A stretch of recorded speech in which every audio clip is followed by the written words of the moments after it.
మూర్తిత్వే ఓం.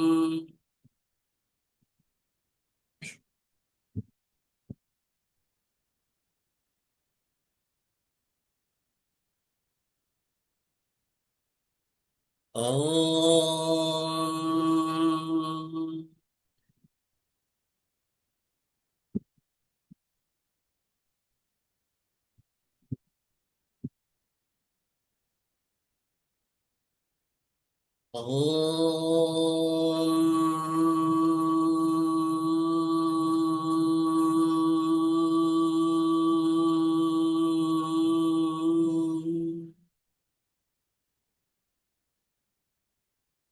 మూర్తిత్వే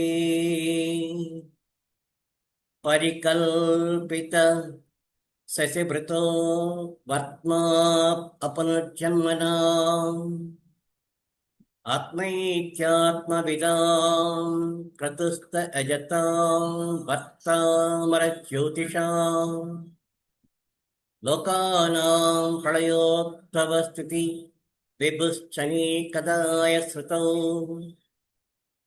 వాచం న సదదాత్వనీక కిరణత్రైలోక్యదీపో రవిః.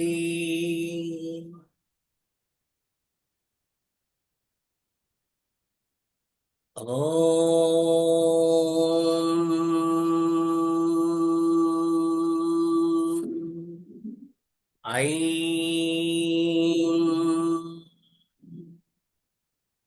హ్రీం క్లీం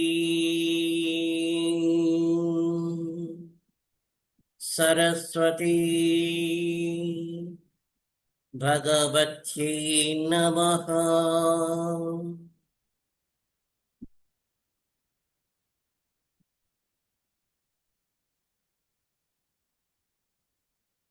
ఈరోజు మనం ఈ జ్యోతిషం తరగతులు ప్రారంభిస్తూ ఇది 7వ తరగతి. ఇంతవరకు మనము మొదటిది జ్యోతిర్విద్య గురించి మనం చెప్పుకున్నాం.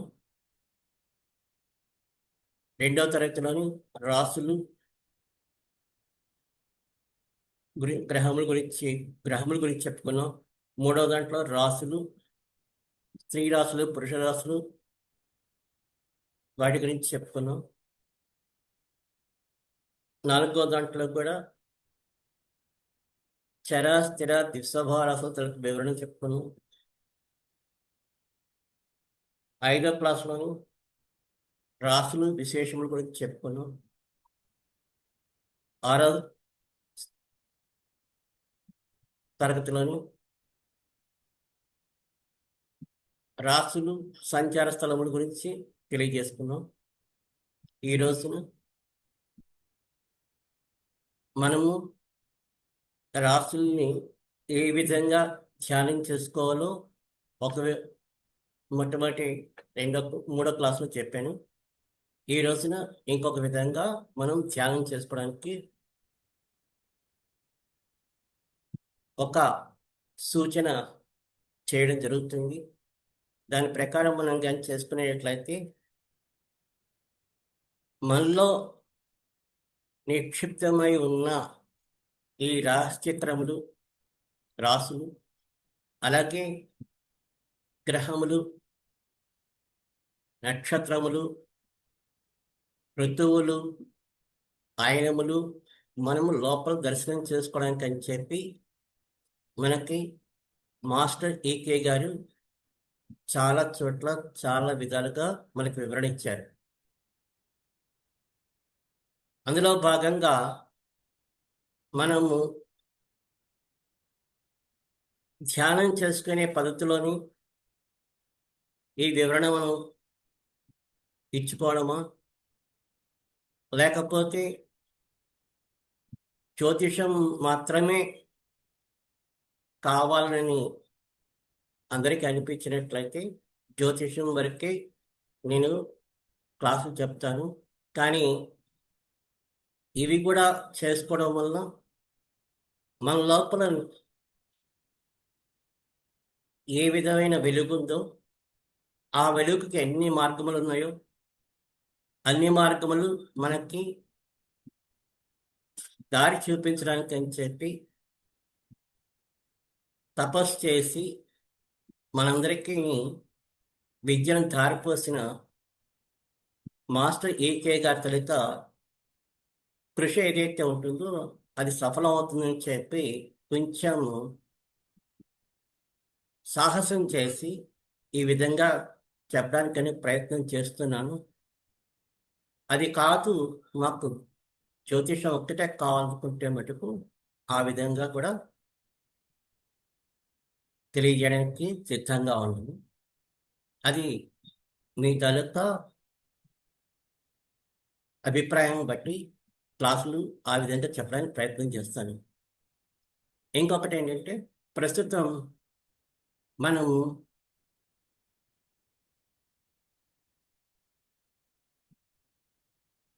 రాష్ట్రాలన్నింటినీ ఓం అంటే 12 రాష్ట్రాలని ఒక విధంగా ప్రయత్నించి ద్వాదశ ద్వాదశాక్షరి మంత్రంతో మనం చేస్తున్నాం.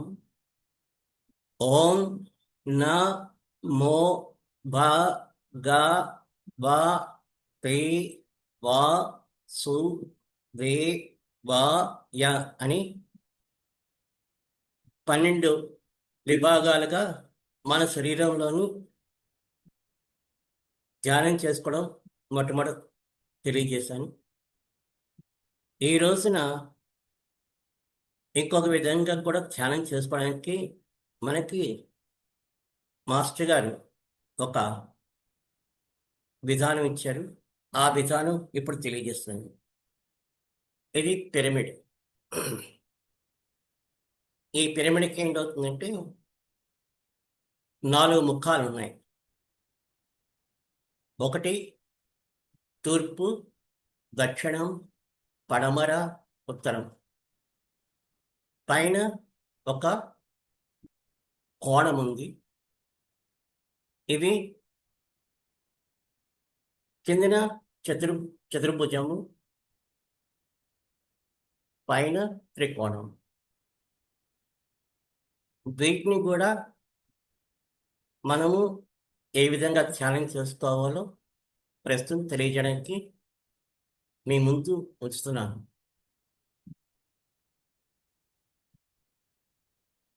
మొట్టమొదట చరరాశుల గురించి, స్థిరరాశుల గురించి, ద్విస్వభావ రాశుల గురించి తెలియజేశాను.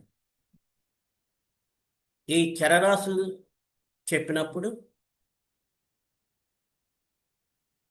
మేషము, కర్కాటకము, తుల, మకరము ఇది చరరాశుల తలక చతుర్భుజం. స్థిరరాశుల తలక చతుర్భుజము వృషభము, సింహము, వృశ్చికము, కుంభము ఇవి స్థిరరాశుల తలక చతుర్భుజము. ద్విస్వభావ రాశుల తలక చతుర్భుజము మిథునము, కన్య, ధనస్సు, మీనము వాటి తలక చతుర్భుజం. ఇవి ఇప్పుడు ప్రస్తుతం ట్రయాంగిల్స్ చెప్తున్నాను. అంటే మన లోపల ఆకాశతత్వం పైనుంచి మన శిరస్సు ద్వారా లోపలికి ప్రవేశిస్తూ ఉంటుంది.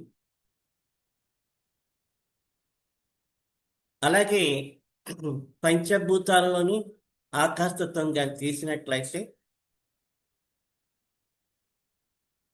ఆ ఆకాశతత్వానికి ఏంటంటే ఆకాశము, వాయువు, అగ్ని, జలము, భూమి అని మనకి పంచభూతాలు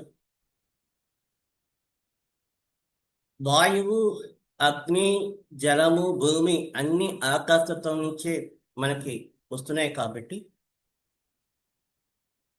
ఆ ఆకాశతత్వం నుంచి మనకి ఒక రకమైన ప్రచోదనం జరుగుతుంది కాబట్టి ఆ ప్రచోదనానికి తగ్గట్లుగా మన లోపల చాలా చాలా నిక్షిప్తమే ఉన్నాయి అని చెప్పి ఏకే గారు మనకి తెలియజేశారు. అదే ముఖ్యంగా అగ్నితత్వ రాశులు, భూతత్వ రాశులు, వాయుతత్వ రాశులు, జలతత్వ రాశులు అని చెప్పి మనం తెలియజేసుకున్నాం. ఈ పిరమిడ్లోని మనం కానీ చూసుకునేట్లయితే తూర్పు వైపున త్రికోణం ఒకటి, తూర్పు వైపున ఒక త్రికోణం ఉంటుంది, దక్షిణం వైపున ఒక త్రికోణం ఉంటుంది, పశ్చిమ వైపున ఒక త్రికోణం ఉంటుంది, అలాగే ఉత్తరం వైపున ఒక త్రికోణం ఉంటుంది. ఈ త్రికోణాల్లోని తూర్పు వైపున త్రికోణాల్లోని మేషము, సింహము, ధనస్సు అని ఒక ట్రయాంగిల్. వీటిని తూర్పు ముఖంగా మనం కూర్చొని ఒక ట్రయాంగిల్, ఒక పిరమిడ్ను ఊహించుకొని ఆ పిరమిడ్ మధ్యలో మనం ఉన్నట్లుగా ఊహించుకొని పైన నుంచి ఆకాశతత్వం మన లోపల ప్రవేశిస్తున్నట్లుగా ఊహించుకొని ఆ ఊహ నుంచి మనకి ఈ అగ్ని, భూతత్వము, వాయుతత్వము, జలతత్వము మన లోపల ప్రవేశిస్తున్నట్టుగా చూసుకుంటూ మనం జాగ్రత్తగా కానీ చేసినట్లయితే ఈ ధ్యానం మనకి కుదురుతుంది. ఇది తూర్పు వైపున మనము అగ్నితత్వ రాశుల్ని గుర్తుపెట్టుకుంటాం.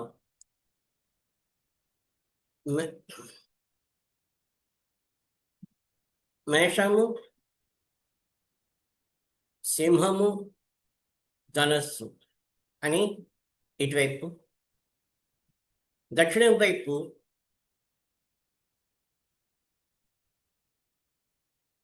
వృషభము, కన్య, మకరము అని ఒక ట్రయాంగిల్, ఒక త్రికోణము. పడమర వైపు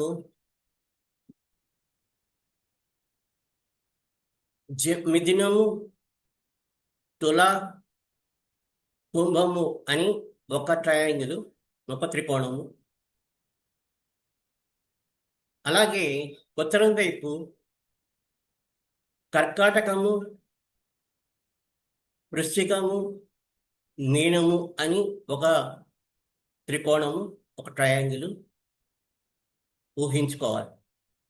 మనం పిరమిడ్ మధ్యలో ఉన్నట్లుగా ఊహించుకుంటూ ఆ పిరమిడ్లో నుంచి పైనుంచి ఆ కోణం ఏదైతే ఈ 3-4 త్రికోణాల తలక కోణం పైనుంచి ఏదైతే ఉంటుందో ఆ కోణం నుంచి ఆకాశతత్వము మన లోపల ప్రవేశిస్తున్నట్లుగా, మన వెన్నెముక ద్వారా ప్రవేశిస్తున్నట్టుగా ఊహించుకొని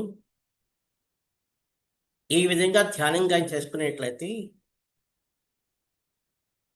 రాశిచక్రం తలక ఇంకొక కోణము మన లోపల విప్పారుతుంది. ఆ విప్పారడంలోని ఇంకొన్ని విషయాలు మనకి పరిపూర్ణంగా తెలుస్తాయి.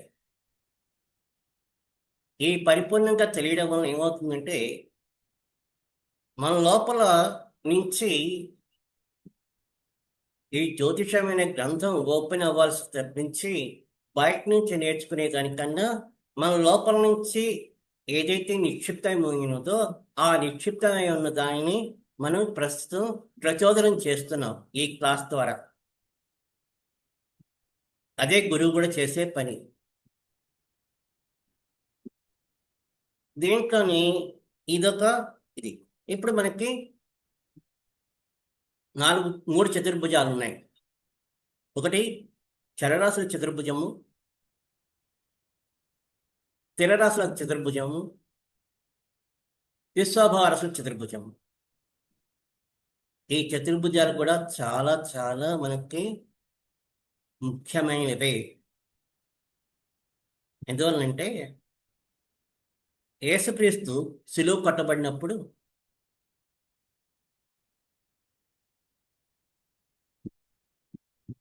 తనకి కుడివైపున ఎడమ వైపున ఇద్దరు వ్యక్తులతోనూ తన మధ్య శిలువ మీద కొట్టబడి ఉంటాడు. దానికి సింబాలిజం ఇదే, అంటే నమూనా ఇదే.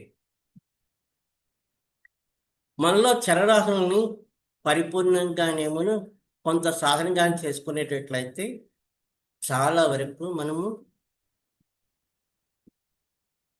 దాన్ని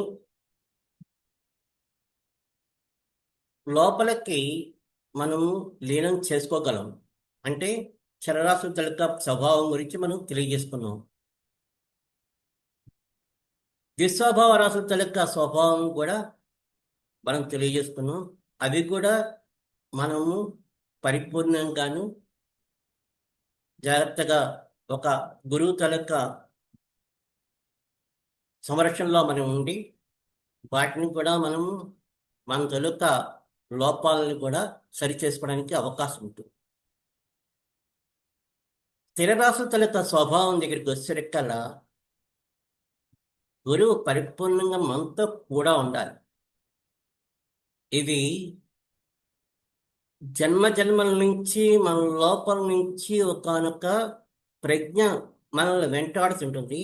ఆ ప్రజ్ఞని భేదనం చేయాలంటే గురువు తాలూకా అనుగ్రహము, గురువు తాలూకా కరుణా కటాక్షాలు ఉండాలి తప్పించి మనం సొంతంగా ఎంత సాధన చేసుకున్నా సరే సాధన వలన దానికి గురువు అనుగ్రహంగా తోడైనట్లయితే అప్పుడు ఈ 12 రాసుల తాలూకా పరిపూర్ణమైన వెలుగు మన లోపల ప్రసరిస్తుంది.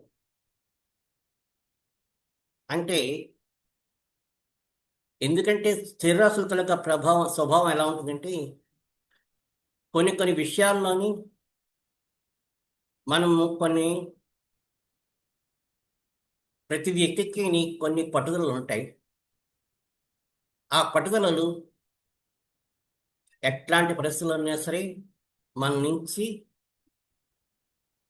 క్షాళన కావు. ఇది మా వీధిలో ఉన్న శివాలయమే గొప్ప,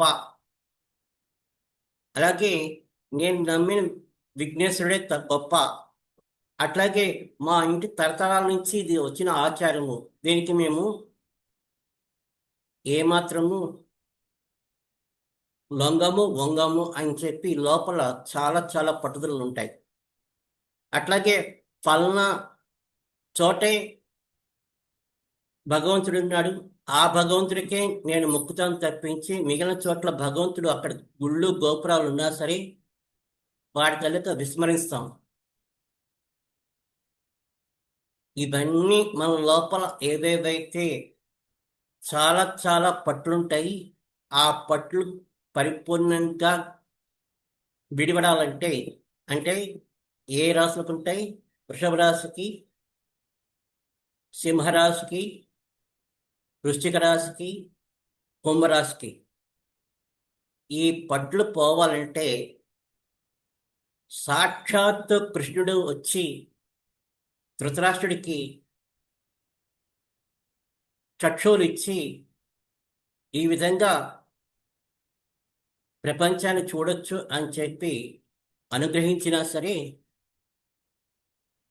మరలా నాకు పూర్వం ఏ దృష్టి అయితే ఉంటుందో ఆ దృష్టి నాకు ఇప్పించని చెప్పి ఎలాగైతే ధృతరాష్ట్రుడు కోరాడో అట్లాగే మన లోపల సాక్షాత్ గురువు మనతో కూడా నడిచినా సరే మన పట్టుదలలు, అభిమానాలు, ఆపేక్షలు ఇవన్నీ పోవు పోవు పోవు. అంటే ఒక గ్రామీణ పద్యంలోని ఎలకతో తెచ్చి ఏడాది ఉతికిన నలుపు నలిపే కానీ తెలుపు రాదు అని చెప్పి ఏదైతే ఒక పద్యం ఉందో ఆ పద్యం కనుక ఎంతో అనుభవంతో ఆ వేమన రాశాడు. అట్లాగా మనము ఈ చిన్న ప్రయత్నము అంటే ఒక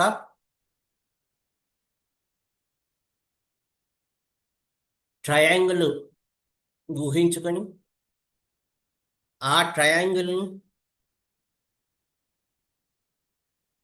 అది ఒక పిరమిడ్ ఊహించి ఆ పిరమిడ్లో మనం ఉన్నట్లుగా ఉండి తూర్పు వైపున ఒక ట్రయాంగిల్, ఎడమ వైపున ఒక ట్రయాంగిల్, ఒక త్రికోణము, పడమట వైపు ఒక త్రికోణము, ఒక ట్రయాంగిల్, అలాగే ఉత్తరం వైపున ఒక త్రికోణము అంటే ఒక ట్రయాంగిల్ ఊహించుకొని ఇందాక మనము చెప్పుకున్నట్లుగా మేషము, సింహము, ధనస్సు, అగ్నితత్వములను, అలాగే వృషభము, కన్య, మకరము ఒక త్రికోణంగాను,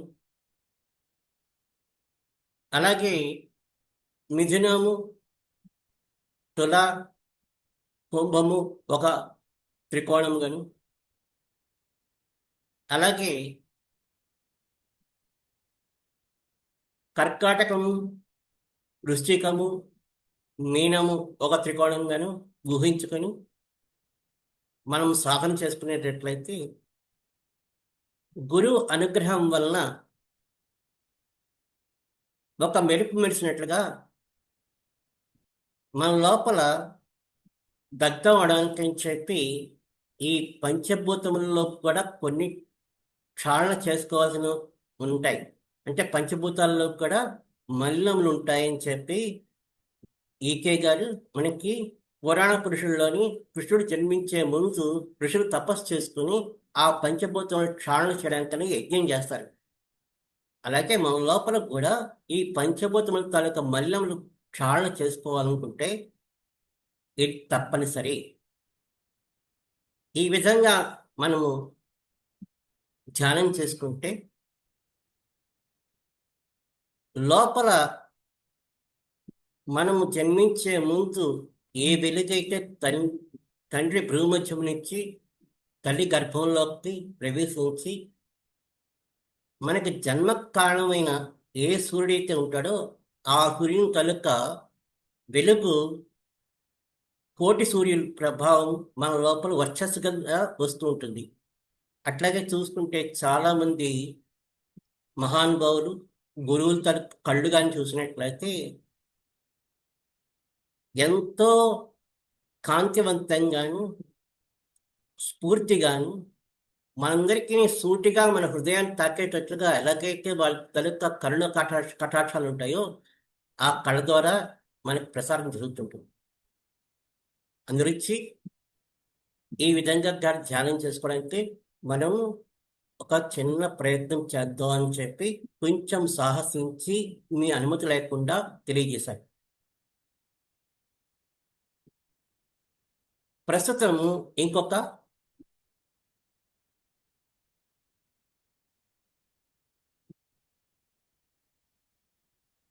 పాఠం చెప్తున్నాను.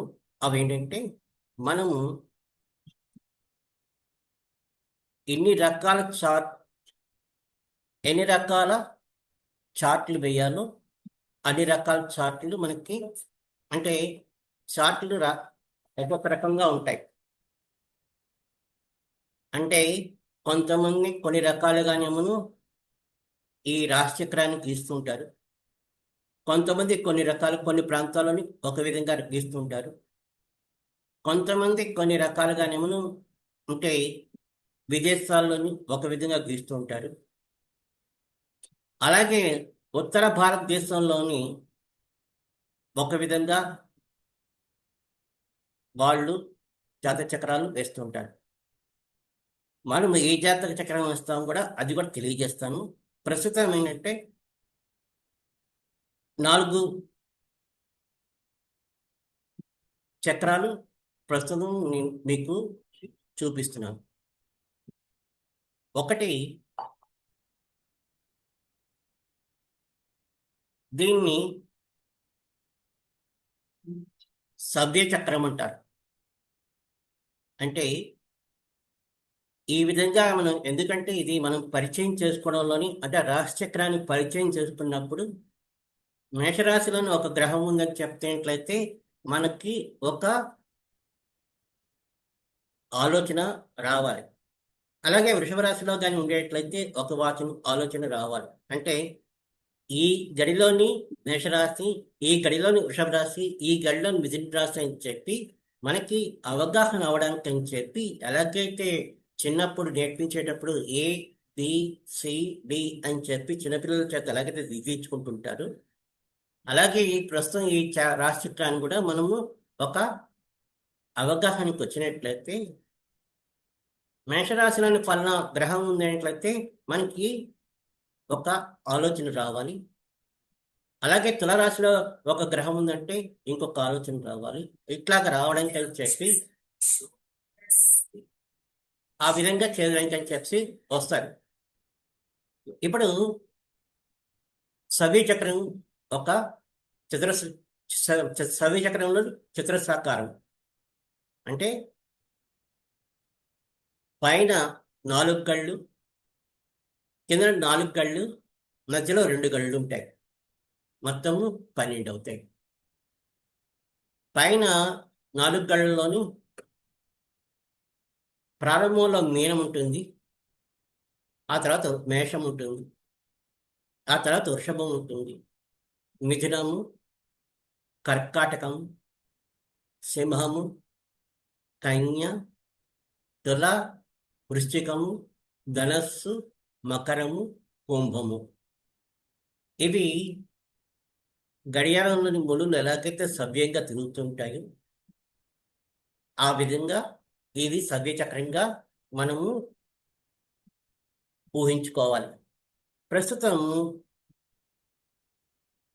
ఇంకొక చక్రం తెలియజేస్తుంటాను. ఆ చక్రం ఏంటంటే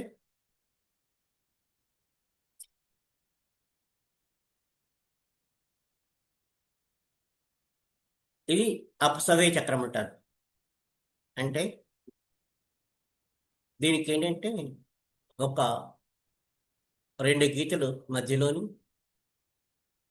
నిలువుగాను అడ్డంగాను 2 గీతలు, ఆ తర్వాత వీటికి ఏవైతే కోణాలు వస్తాయో ఆ కోణాలను కానీ విభజించినట్లయితే మొత్తము 12 విభాగాలు వస్తాయి. ఈ 12 విభాగాలు ఏంటంటే దీనికి అపసవ్య చక్రం అనేసి, ఇవి ప్రస్తుతం జనబాహుళ్యంలోని ఇవి ఎక్కువగా నేమను ప్రచారం అవుతున్న చక్రం, రాశి చక్రం. అంటే చాంద్రమానం ప్రకారం ఈ విధంగా చక్రాలు వేసి అందరూ తెలియజేస్తుంటారు. అట్లాగే మేషము అనేది మధ్యలో ఉంటుంది. ఎడం వైపున ఒక కోణంలోని వృషభము, ఇంకొక కోణంలోని మిథునము, అలాగే మధ్యలో కర్కాటకము, ఒక కోణంలో సింహము, ఇంకొక కోణంలో కన్య, మళ్ళీ మధ్యలో తుల, కుడివైపు కిందిన కోణంలోని వృశ్చికము ఒక కోణం, ధనుస్సు ఒక కోణం, మధ్యలో మకరం, కుడివైపు పైన కుంభము, మీనము అని ఇది అపసవ్య చక్రము. ప్రస్తుతం చాంద్రమానం ప్రకారం ఇది జనబాహుళ్యంలోకి సంచరిస్తున్న చక్రము. ఇది కాకుండా ప్రస్తుతం ఇది ఉత్తర భారతదేశంలోని ఈ విధమైన చక్రము మనకి ప్రచారంలో ఉంది. అంటే మధ్యలోనేమో ఒక చతుర్భుజము, చుట్టూ ఒక చతుర్భుజము, దానికి 2 సగములు చేస్తూ 2 గీతలు గీసినట్లయితే మొత్తం రాశిచక్రం అవుతుంది. మధ్యలో మేషము, ఎడమ వైపున వృషభము, అలాగే మిథునము, కర్కాటకము, ఎడవైపు కింద దిగువన సింహము, కన్య, మధ్యలో తుల, కుడివైపు దిగువన వృశ్చికము, ధనస్సు, మధ్యలో మకరం. అది కాకుండా కుడివైపు పైన కుంభము, తర్వాత మీనము అని ఈ చక్రాలు ఉత్తర భారతదేశంలోని జనబాహుళ్యంలోని ఉన్నాయి. తర్వాత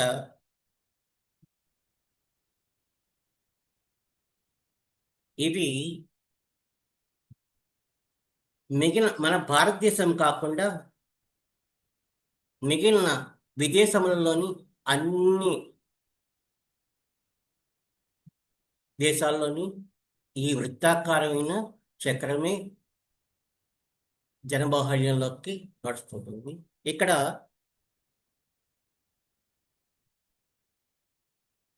వాళ్ళకి తూర్పు వైపున లగ్నము, అపసవ్యంగా ద్వితీయము, తృతీయము, చతుర్థము, పంచమము, షష్టమము, సప్తమము, అష్టమము, నవమము, దశమము, ఏకాదశమము, ద్వాదశమము అని విభాగాలు ఉంటాయి. ఇవి రాశిచక్రాల్లోని వివిధ రాశిచక్రాలు. అయితే మనము ఏ రాశిచక్రం ఉపయోగించుకుంటున్నామంటే ఇప్పుడు మనకి ఎగ్జిబిట్ అవుతున్న ఒక రాశిచక్రాన్ని చూస్తున్నాం. ఈ రాశిచక్రానికి మేషము మధ్యలో అంటే ఎడమ వైపు నుంచి పక్క గీతలోకి ఒకటి ఉంటుంది. అక్కడ 0 నుంచి 30 degrees. ఇవేంటో తర్వాత తెలియజేస్తాను. తర్వాత ఇది సవీ చక్రము, వృషభము, మిథునము,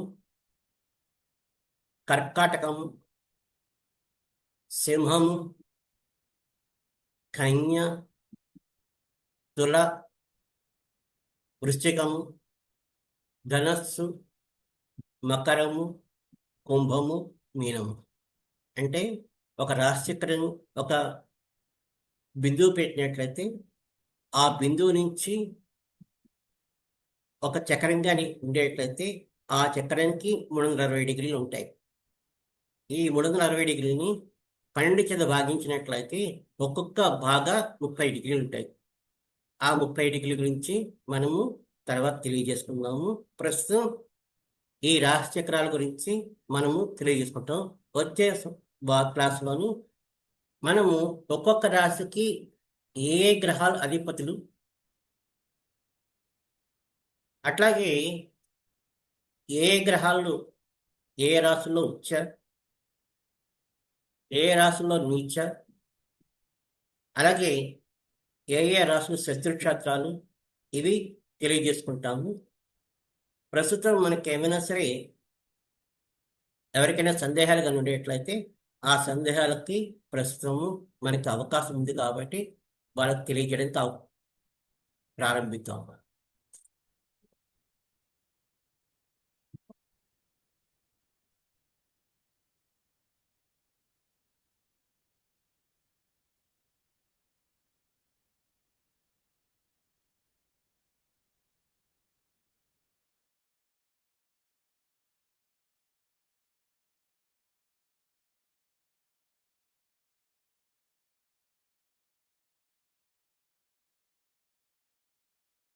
గురుగారు నమస్తే అండి.